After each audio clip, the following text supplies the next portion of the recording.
everybody, this is Gwen, and I wanted to put together a little video about wood blocks, printing with them, cleaning them, all of the tips and tricks, the things that you would use with them. I've had a lot of requests to do this over the last year, especially since I started selling some of these wood blocks in my shop, and because I use them in my work a lot, and so I thought I would just kind of put something together to share. So to start, the wood blocks that I use, there are two different kinds. They're these kind that you see, they're very beautiful, very detailed. They've got the white that's painted over top of them, and these are all hand carved. Most of the ones that I have come from India. They make beautiful images for focal points, things to use in your collage, that kind of thing, and I really love these. And then this one is going to be a little bit harder to see the detail because they're so dark. They don't paint these, so you don't get the white to show the detail on them, but there is, catch the light there at an angle, you can see these are repeating stamps, most of them, borders, backgrounds. The ones that I have are mostly vintage, also hand carved, mostly from India. I have some also from Nepal. And these are mostly used to print fabric, repeating designs in fabric. And they've been retired for printing, but they do actually still work, and they work great. So I use these a lot too to create backgrounds. And I'll just show you quickly some samples, and you've seen most of these are posted at some place, but you can see this hamsa here in the background. That is a wood block, and then I have a the larger hamsa that's in that spread in my art journal, also a wood block. And then here I've got this Ganesh, and he was a wood block as well. That's actually from a baby wipe where I cleaned my wood block and then stitched the baby wipe into the art journal. So there are a lot of things that you can use these for, and I'll show you some samples. The other kinds, I create background papers out of them. So here's one with one of those repeating designs, and here's another one. And I'll talk about the kinds of papers, the paints, everything that I use, and some of the techniques to print with. But let me move the camera over to the desk and then we'll get started. Okay, so the first thing about printing with wood blocks is the surface that you're going to print on. And this is the thing that I get, one of the things that I get the most questions about. So you can see this is my printing surface that I've made for myself, and it's very well used, and there is a lot of paint on here. But I will show you a couple of different options for what you can use to create your own surface. First of all, you could just use a good old mouse pad. This will work. It's got that foam backing on it, and so you just need something that's going to go underneath the paper that you print into that's going to have a little bit of give to it, because there's no mounting on these blocks like you have with a rubber stamp where you've got that red rubber and it's got some of the give in there for it. So you need to create that with the surface that you're going to print on. So that's one option. This is a pergamano pad. If you've ever seen, it's a parchment craft where you do embossing and paper piercing, and this is a pad that goes underneath the vellum that you do that with. This one works quite well. And then this is a piece of kind of craft foam that I got. I first learned the basics of block printing at Artistic Artifacts in Alexandria, and the owner, Judy, gave us a little demo, and these are the pads that they use and sell there, and they work pretty well. But when I came home, I wanted something larger. Obviously, the surface that I'm working on is fairly big. This covers most of my desk. I've got part of the pad is actually covered up with my palette here that I use. But what I did to create this is I took a full piece of foam core, and then I took fun foam. This is just a sticky back fun foam, and I got the big sheets. These are just small sheets so that I can show them on camera. But I got great big sheets of it, and you can see some of the seams here. And I just piled, 4 layers of fun foam on top of my foam core and stuck them together and just really made sure that it was all nice and tight. And that has given me a really great surface to print on. I get some pretty good results from that.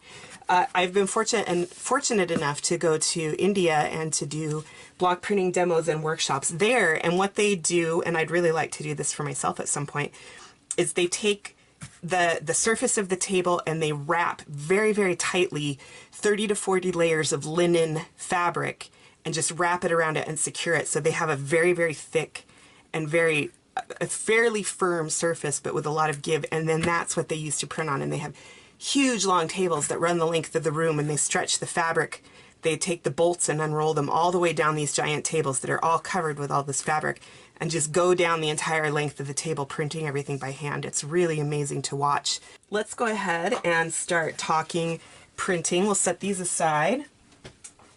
So for what you need to do the actual printing, one of the questions I get a lot is, why don't my prints come out? And the main reason that prints don't come out is because of the type of paper that you use. So blocks are mainly meant to be used on fabric. These were originally designed for printing fabric. And so obviously they will work best on fabric. But if you can find paper that has kind of a fabric quality to it, something that's very fibrous, then those will work the best from a paper perspective. I use mulberry paper, rice paper, anything like that that's really fibrous. If you have a thicker paper or a stiffer paper, you can spritz that with water and then take a towel and dab it, and because you want it to be damp enough that it's going to break down those fibers and make it much more pliable, but you don't want it to be so soaking wet that then when you apply your paint to it, the paint just seeps out into the fibers of the paper. So it's kind of a balancing act. You sort of have to figure that out as you go, depending on what you want to work with. But that is what you want to do for your surface, for your papers. As for applying it, I use paint. And I use this is where I use my cheaper paint. I don't use my really nice golden or anything for these. I use Liquitex Basics or the other student grade acrylics that you can get in the craft stores. And the paint by itself will not work. It will dry too fast for you to be able to print with it. And you need to have some kind of extender. And also the paint as it comes out of here is too thick, but a fluid acrylic is too thin. And then you still have the problem where it's going to dry pretty quickly. So you can use, you could experiment with different extenders. The ones that I use are a fabric medium. So you can use the GAC 900. This is for fabric, and then you can also use the just a textile medium, something from the craft store. This is Delta, and these work just fine. And again, I don't like to use my really expensive products to do this. I use the I'll just use these craft brands, and they work just fine. And then to apply it, you want to use a brayer. And these are soft rubber brayers. You can get soft or hard. The soft one would work better because these hand-carved surfaces are not even. And so the softer rubber is going to work better applying the paint over the uneven surface of your blocks. And then I have a Baron for printing. I use this sometimes with my smaller blocks, and I'll show you that. And then I use some palette knives to mix things up. A lot of times, if it's a color that I use a lot, I just got some empty bottles. And I mix the color with the fabric medium and just put it in a bottle so that it's pre-mixed and ready to go for next time. And then I've done the same thing. This is a salad dressing bottle. They don't recycle glass where I live, and so instead I save these and I can use them to mix my own paint and keep my paint in the bottles. And then just some palette knives. And then I have a metal palette, but any palette will really work. I just like this one because it's got some edges on it that hook it to the end of my table so that it doesn't move around a lot when I'm working. So I'm going to move things over just a little bit so that you can see. I'm going to go ahead and start mixing the paint. And you can see that I was ambitious. I figured, why not get the giant industrial size jar of paint? And we're going to get my textile medium. I just eyeball this. I've done it enough times that I kind of know what works. You want it to be a little bit thicker than a fluid acrylic, but it needs to be thinner than your regular acrylic, your heavy body acrylic paints. And again, like I said, the extender, having something in there that extends the open time is important, because otherwise it's just not going to stay open long enough for you to really print with it. Golden open acrylics work really well when you're block printing, and I will usually mix those. They have a medium that's an open medium that you can mix with it. The only thing I don't really like about that is that it does take quite a bit longer to dry because they are meant to mimic more of the open time of like an oil paint, which is generally up to a couple of days. So you can use a printmaking ink like Speedball. The only thing that I found with that is that most printmaking inks are water soluble, and since I use these as collage papers, that doesn't end up being really helpful. And there is one, it's called Aqua, A-K-U-A, and it's made with an oil, a tung oil. At least I'm pretty sure it is by the smell of it. And it works, but it dries by absorption. So if you have a very thin paper and it's not thick enough for the ink to completely absorb into the paper, it won't dry.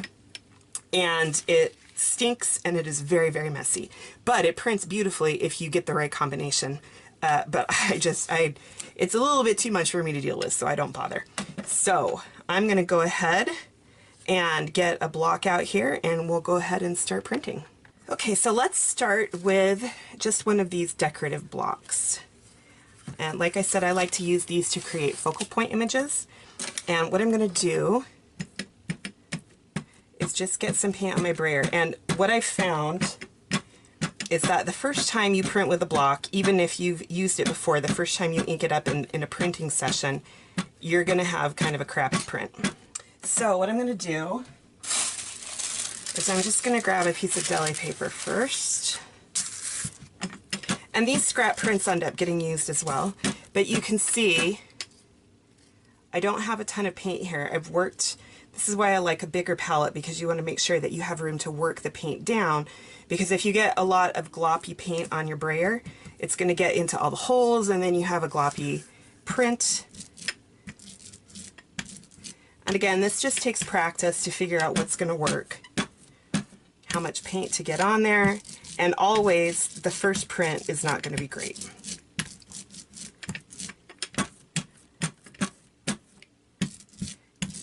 And generally, this is a 6-inch brayer. It's nice to have a brayer that's closer to the size of your block so that you don't get lines and things from the brayer on your print.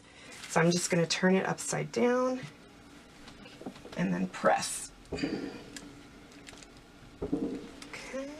You may hear some fireworks in the background. We've got a state holiday this weekend, or this week, so they shoot off fireworks for that. So not bad, but as a first print you can see it's kind of faint, which is what we expect. So I'll set that aside, and now I'll get out my good paper and we'll ink it up again, and you'll already be able to tell just by looking at it that you're going to get much better coverage. Okay. Bring that over. And I'll tell you that after printing for a couple of hours, I have had sore abs. It is a pretty good workout. So you can see that's pretty decent. Again, it's a little bit faint in places, but the more that you print and you get this primed, your prints are going to get better and better. So that's how you do that basic, or that kind of block. For these smaller ones, like I mentioned before, I will sometimes use this Baron. And what this does is helps distribute the weight so that you can get a more clean impression and you don't have your weight from your hand going more in one direction or the other. And there you can see you have a really nice image there. So those are just your standard, those are those standard blocks. So I'm going to set those aside. And these are, you're probably going to be less likely to find these. You'll find them sometimes if you go to Brimfield or flea markets. You can order them online. Let's see. And there are some different ones here. I really fell in love with this one. This is a quarter repeat medallion that I absolutely cannot wait to use. That one I just barely, it's a recent acquisition, and this is a fantastic repeating pattern. So I'll show you this one, and I'm also going to show you how they do these in India. It will make your hands hurt just to watch it. It's probably going to knock my camera over too, but we'll see how that goes. We're going to get it primed though, do our test print first.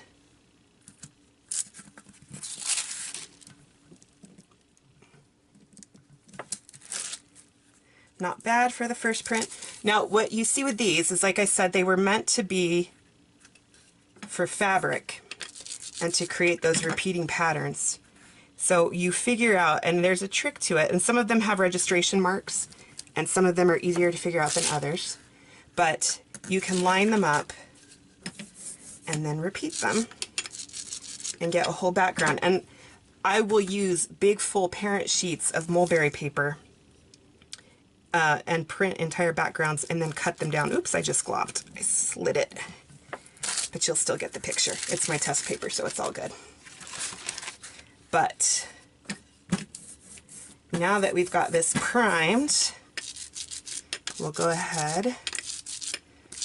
I can tell also by the sound if I'm getting enough paint from the brayer onto my block. And you can hear that's kind of the sound you want. It's the right level of squishiness, if that makes any sense.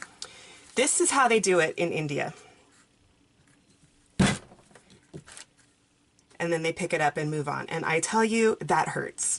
But they do it, and it just was amazing to me to watch them. And then they would just pick it up and line it up again without even thinking twice about it and just go.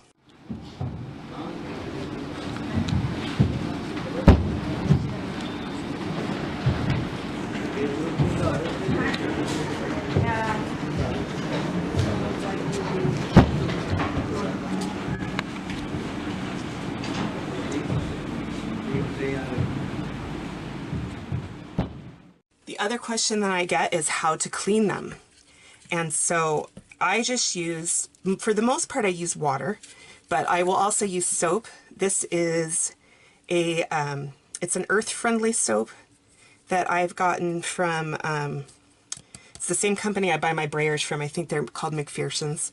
And I will just use that. And then this is a brush that's meant for cleaning your fingers when you work as a mechanic. These are supposed to go under your fingernails, also helpful for getting the paint off your hands after you've been printing. But I like this because the bristles are fairly gentle, but you can get down in here and you can clean the paint off. And you'll want to do that pretty quickly. I'll be cleaning these the second I turn the camera off. But you'll just want to run that under running water. And normally, depending on what kind of paint they've used to stain that top surface of the design, the white will come back. This is one that I've printed with several times and cleaned it, and you can see that the white of the design has come back. Some of them it will rub off, but for the most part it does tend to reappear, and then you can have that as a decorative item as well. So anyway, I hope that this was something that was fun and useful, and that if you are interested in block printing, this will help give you a start. So get out there and print and enjoy it, and I can't wait to see what you make.